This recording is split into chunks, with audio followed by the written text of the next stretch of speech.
বন্ধুরা, ইদানিং দেখতেছি সবাই খুব সবার নামে বদনাম করে ভাইরাল হইতেছেন। তাহলে আমার নামে একটু বদনাম করে দিন, যাতে আমিও ভাইরাল হয়ে যাই পারি। দেন আমার নামে একটু ভিডিও করে, আমারে নিয়ে ভিডিও করে বদনাম করে দেন, সমস্যা নেই। খারাপ ভালো মন্দ যেমন যাতে কোন সমস্যা কি, আপনারা তো পারেন। তো ভাই, ভালো মানুষ পৃথিবীতে খুব কম আছে। এই পৃথিবীতে খারাপ মানুষের সংখ্যা অনেক বেশি ভাই। ভালো মানুষ খুব কম, খারাপ মানুষের সংখ্যা বেশি, সেটা ঠিক আছে। কিন্তু আমি মনে করি সবাই ভালো। আমি সবাইকে ভালো হয়ে চলতে বলি, সবাইকে ভালো থাকতে বলি, যাতে আমরা সবাই মিলামিশা কাজ করতে পারি। সবাই ভালো হোক, মন্দ থেকে লাভ কি। তবে এখানে আমার একটা কথা, কারণ আমি বদলাম না করে ভিডিও করে সেই রকম রোস্ট ভিডিও না বানাই। কারণ আমি সুখ সংবাদ, সুখবর, সুন্দর জিনিস কথা করে ভিডিও বানান না। সেন্সিটিভ ভিডিও বানাইতে করি, তাহলে তো আবার সমস্যা। ভিডিও বানান যে অমুকে এই কাজটা ভালো করছে, খুব এই জিনিসটার মধ্যে এই মেয়েটারে খুব সুন্দর লাগছে, এরকম কন, তারপরে ভাইরাল হন।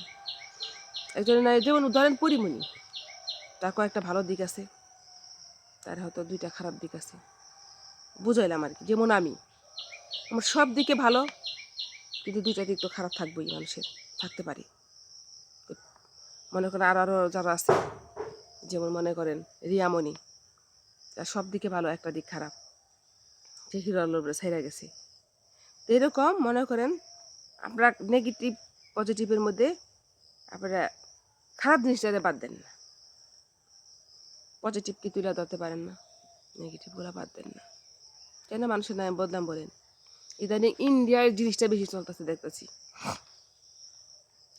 নিজেই সেরকম ভিডিও বানাইতেছে, আবার নিজেই ওরকম ভিডিও তুইলা ধরে অন্য একজন সে ভাইরাল হয়েছে, কেলিকা ভাইরাল হয়েছে, এইটা করে ভাইরাল হয়েছে। দেখেন কি করছে, কি করছে সে তো মাইছে দেখছেই, তোমার বলার দরকার আছে কি? যদি পারেন নিজে কিছু করেন। খারাপ করে ভাইরাল হওয়ার চেতে ভালো করে ভাইরাল হওয়া অনেক ভালো। ভালো করেন, খারাপ করেন না। ভাইরাল হতে ইচ্ছা আছে, ভাইরাল হন, সমস্যা কি? তবে হ্যাঁ, কিছু কিছু মানুষ আছে যারা ডান্সের ভিডিও বানায়, ঠিক আছে, হ্যাঁ, ডান্স পারে, ডান্সের ভিডিও বানায়, সেখানেও খারাপ কিছু বলার তো কিছু নাই। মানুষ পৃথিবীতে প্রত্যেকটা মানুষের আল্লাহ এক একজন এক একটা গুণ দিছে, সবারই কিন্তু এক সমান গুণ দেয় নেই আল্লাহ। তো আপনারা কী কারণে মানুষের বদনাম কর নেন কন, আমার নামে কিছু কন, সমস্যা নেই, বদনাম করে ভাইরাল করে দেন। কিন্তু ভাইরাল করতে হইব। যদি বদনাম কর, বদনাম করে যদি আদামি দিয়ে বদনাম করে রাইখা দেন, ভাইরাল না করতে পারেন, তাহলে ওরকম বদনামে লাভ আছে কি? ওরকম বদনাম করেন না। যদি ভাইরাল করতে পারেন বদনাম করে, তাহলে কর, ঠিক আছে। আর যদি ভাইরাল না করতে পারেন, বিশ্বর কাছে যদি পরিচিত না তুলে ধরতে পারেন, তাহলে ওরকম বদনাম করেন না। আর যার নাকি বিশ্ব পরিচিত হয়ে গেছে, তার নামে বদনাম করে লাভ আছে কি?